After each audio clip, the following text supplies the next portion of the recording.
everybody to Scott Cooks. Do you like soup? Of course you like soup. Who doesn't like soup? I love soup. Well, I tell you what I don't love. Soup from the store. This is just a generic one I grabbed off the shelf the other day.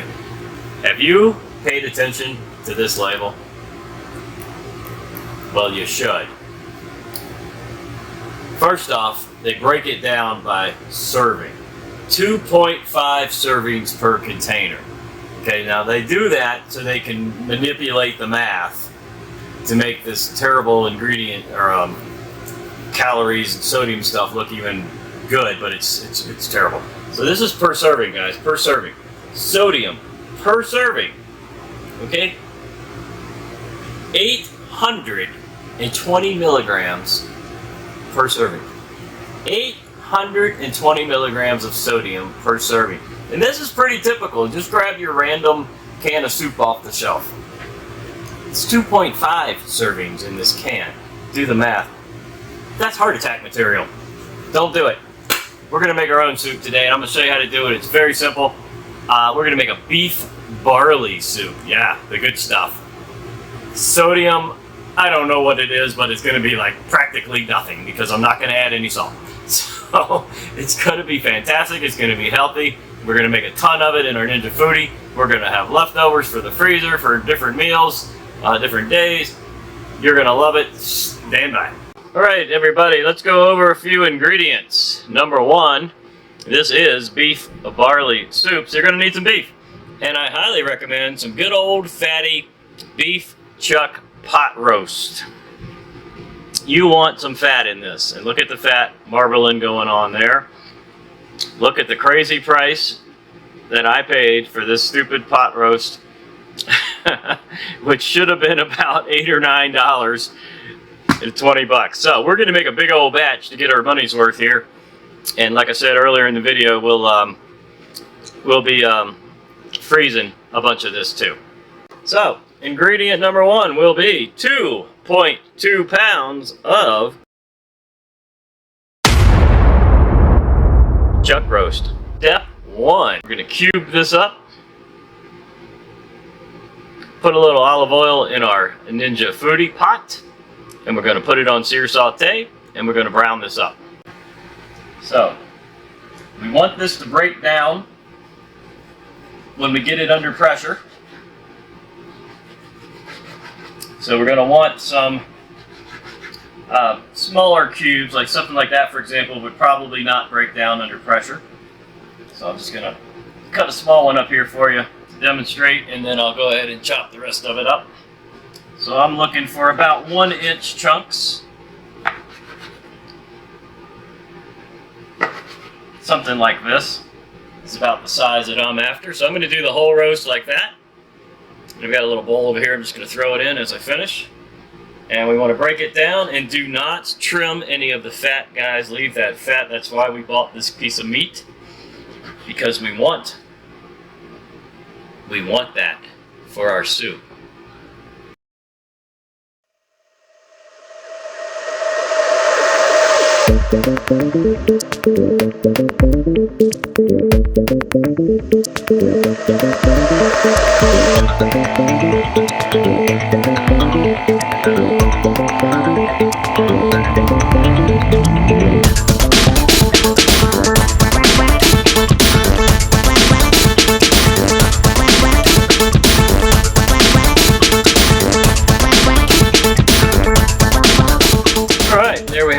A big old bowl of chuck roast, fat and all. And you might say, Scott, how are you going to brown all that in the Foodi at the same time? Well, we're not. We're going to do it in little batches because we don't want anything piled on top of the other. So we're just basically going to cover the bottom of the Foodi and a little olive oil. We're going to brown it up on all four sides. Take it out, throw in a little more, take it out, throw in a little more, take it out, throw in a little more. And then continue with the rest of the ingredients. This is our Ninja Foodi pot from our 8.5 quart smart lid version. We're making soup and using the pressure cooker and a little sear saute, so you can use any model Ninja Foodi for this. Any model you got will work for this as long as it can sear saute and get under pressure. you're going to make some fantastic soup. First thing we're going to do is put a little olive oil right down there in the bottom.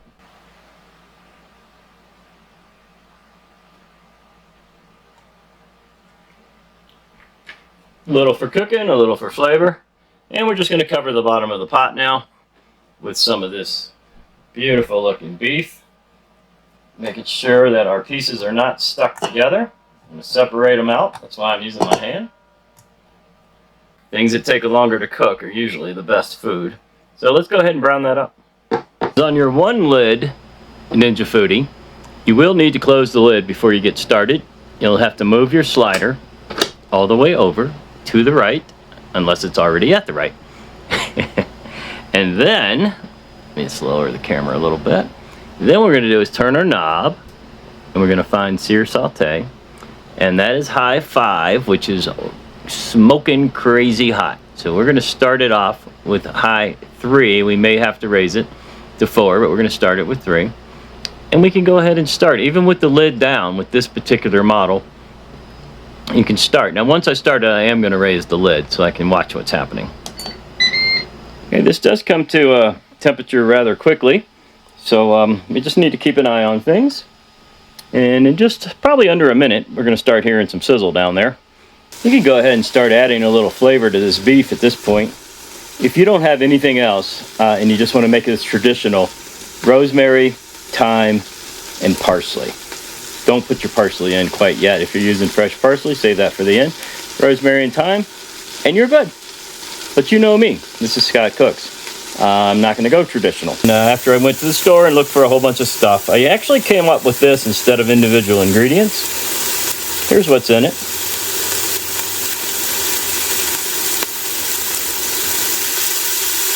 And I'm going to go ahead and use a little bit of, my favorite. I'm going to use a little bit of this too. So for each batch, I'm going to use a small amount of this seasoning because we're going to add a little more seasoning later on. So we're just going to hit it and hit it. And you do not need very much of either one. This goes a long way, as does the other. And again, if all you got is fresh, don't do that at this step. If you got twigs of rosemary, hold up until we get the liquid in there. And definitely hold up on your parsley. You don't want the parsley, if you got fresh, you do not want that in now, too early. All right, obviously you can hear the sizzle. Let's check a piece. Yes, you see that brown? We're not trying to burn it, guys. We're not trying to cook it. We're trying to brown it. It's time to flip them. And do more of a stir than a flip, just because it takes too long to flip individual pieces. So we'll get what we can get here. Okay, I may be flipping them individually anyway, huh? Well, that's how it goes when you're cooking. Look at that piece. That piece does not want to roll over. There we go.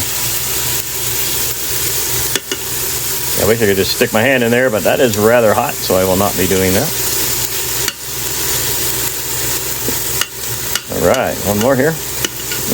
Man, I wish I could smell what I smell. The seasoning is just coming through very strong. And we're going to go ahead and brown that other side up. And it's okay if they're still a little pink. We're not trying to cook it. We're trying to brown it. Just keep that in mind. And each batch we do is going to be better and better and better because we're going to leave all those little bits and caramelization in there, which will also add a ton of flavor when we finally get around to adding the next ingredients. Make sure you give yourselves quite a bit of time for prep when you're doing this soup. It is going to take a while to cook. So I'd say start a couple hours before you actually want to eat. And we're brown, guys. That's where I'm looking for. I'm not trying to get dark brown. I'm just trying to brown it up. So I've got another bowl here. We're just going to leave this foodie hot. We're just going to grab what we got and let it drain for a second and get it right on over in here and get the next batch going. And it's probably going to take about 3 batches, maybe 4 batches before we have it all done. And little bits, just leave them in there. It's not going to hurt anything. There's our first batch browned up. And we're going in for batch number 2. Make sure you separate them if they're trying to stick together, which they probably will.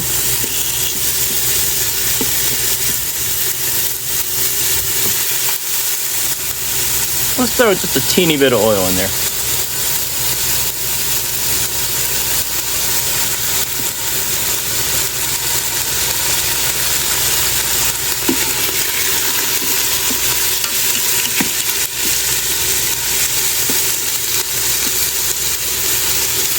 Even if you are using the fresh, you can still go ahead and hit it with this. And if you guys aren't cooking with this, well, you should be. And I'll just leave it at that. I think if you've watched my last 1,000 videos, I think this is probably in every single one of them.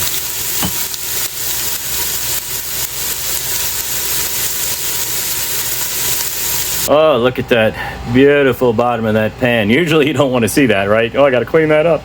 No, guys, that is exactly what we want to see. I did have to turn it off for a second. Just firing it back up. Sear, saute, H3. Fire away, and then we're going to get the final batch going. We'll go ahead and get these done up, and then we'll show you what the next step is. All right, once you got all of your beef browned up, let's put it back in the pot.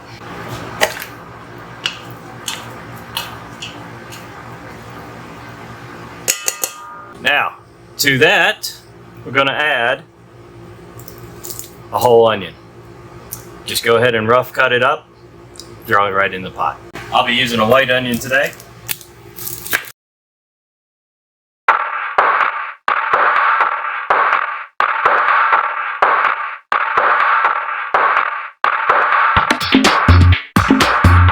Next up, 1, 2, 3 celery stalks. 2 if you got them, 3 is better, especially for the amount that we're cooking here today.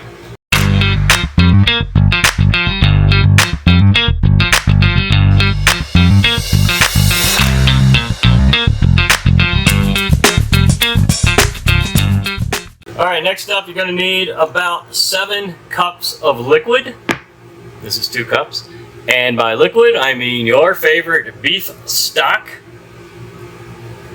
And I'm going to use a combination of beef stock and water. I'm going to actually water mine down on purpose. And that is to help keep that sodium level down. So there's 2. Now we're going to go right into the pot with this, guys. Everything is going into the pot. Everything you just saw me do went into the pot. Alright, so that's 2 cups of beef stock. That is 4 cups of beef stock. Now, obviously, you can just go ahead and put 7 cups of beef stock in there if you want. You can buy low sodium. I could not find the low sodium, so that's why I'm going to do it the way I'm doing it. And it'll work out just fine. Okay, this is 2 cups of water. So that is 6 cups total of liquid. And we're going to go ahead and put 1 more cup of liquid in. Okay, are we ready for soup? No. There's a lot more going on, guys. This is a really intense recipe. So many flavors. That's why I said this is probably the best soup you've ever had. Next up, carrots. I'm just going to say, if you're using a whole carrot, use maybe 3 or 4.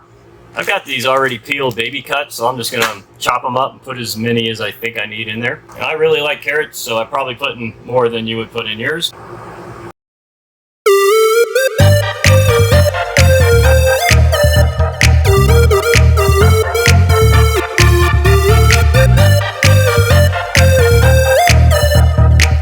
We're done. Guess what? We're not done. We got a lot more to go. Let's take a look at our soup. Wow, look at that. You can almost taste it. Let's keep going with some more ingredients. Next on your ingredient list is pearled barley. If you're out looking for barley, make sure it says pearled, or it won't work very well in your recipe. Because we're pressure cooking, it doesn't matter if you get the quick cook or not. In fact, you probably shouldn't. Just get your normal old pearled barley. 1 cup of pearled barley.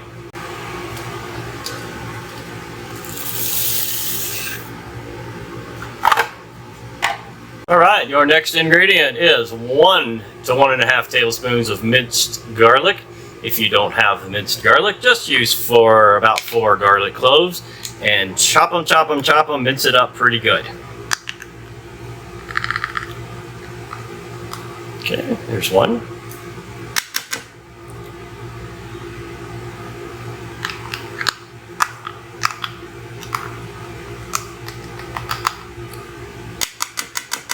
And obviously, if you don't like a lot of garlic, put about half of that in there, but we like garlic here.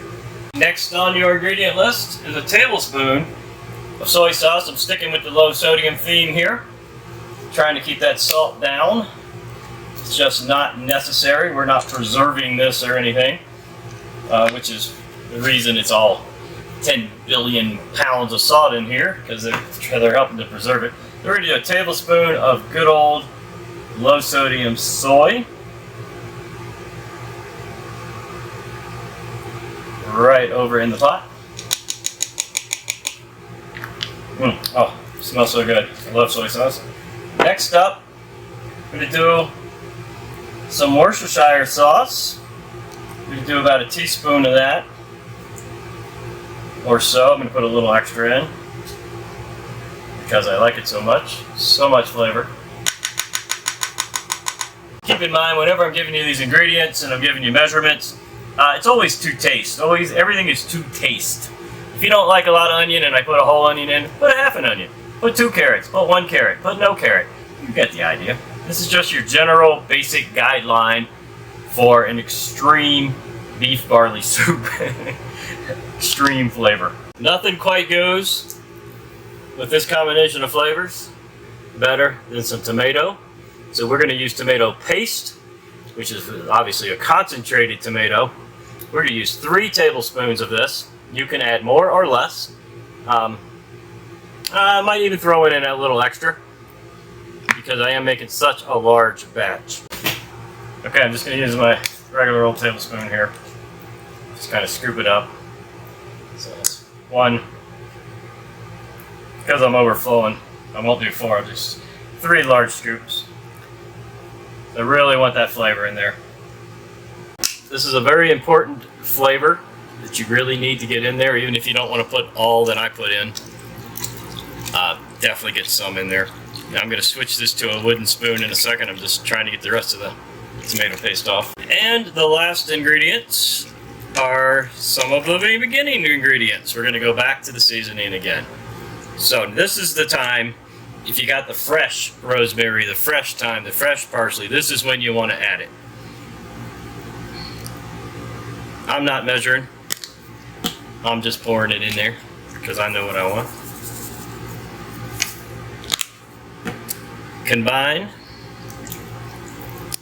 Combine really well, and that's why. I want to make sure that we dissolve all of that tomato paste. Although under pressure it will dissolve pretty quickly.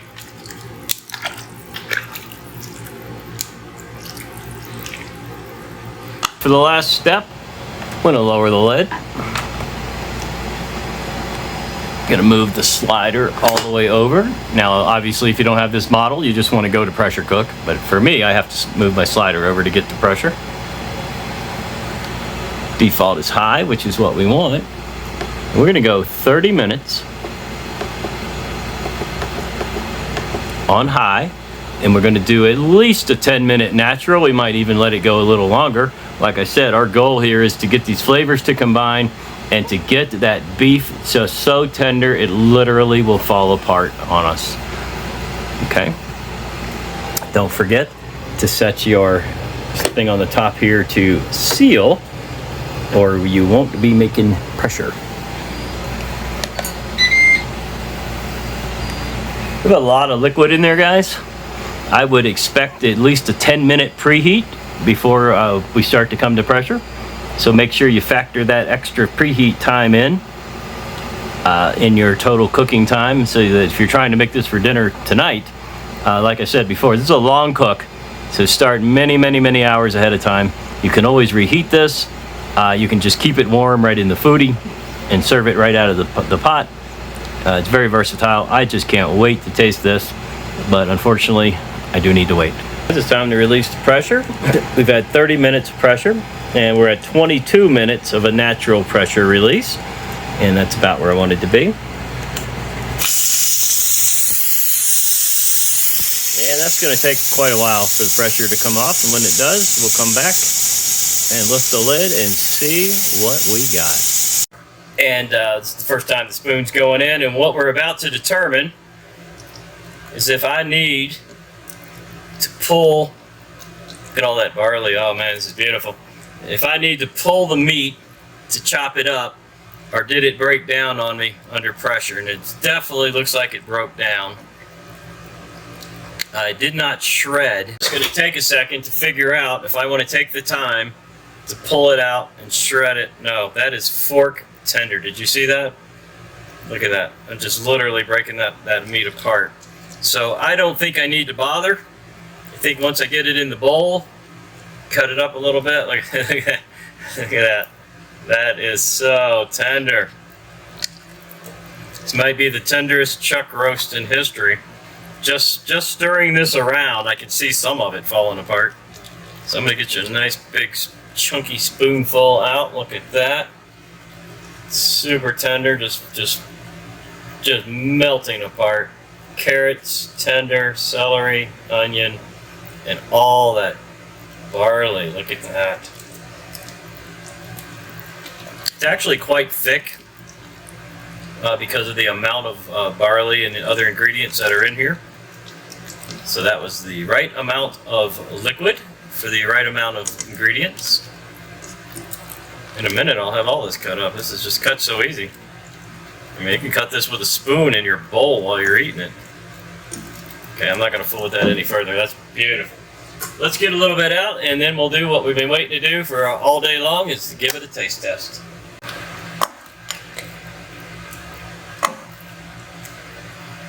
Get a little bit of everything in there. There we go. I got the meat, the barley, the carrots, the celery, the onions, all those spices.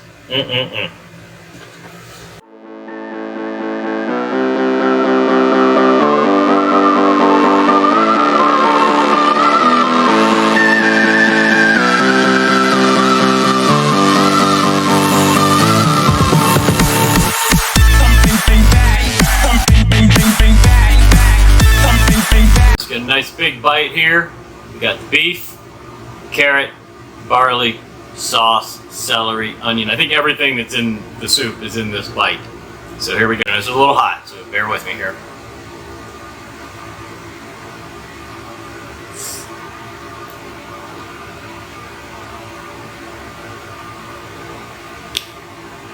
Wow, that chuck roast just, how do I show you? Just melted. It was literally like melted like butter. That could not have gotten any more tender than that. That flavor is something else. If you've never tried it with the barley, put the barley in. Barley adds a whole new level. We're gonna have another one that was so good.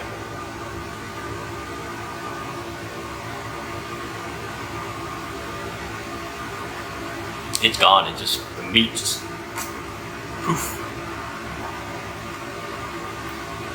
It's probably one of the best soups I've ever made. I want to thank everybody for watching. Hope you enjoyed it. Hope you give it a try. Definitely give it a try. We have made so much soup. We're going to have soup for dinner, soup for lunch, soup for the freezer, soup forever. That was a lot of soup. Please click that like button, that little thumbs up thing. Hit the bell, the little gray bell, for notifications. YouTube loves it when you do that. That way you'll be alerted whenever I put out another awesome video. And leave me some comments, subscribe to the channel, of course. Thank you everyone who has subscribed. Thank you all the patrons who have subscribed to Patreon. And memberships, people have sent me super thanks, all that good stuff. I want to thank everybody for everything. And we'll see you real soon on the next video. Boom.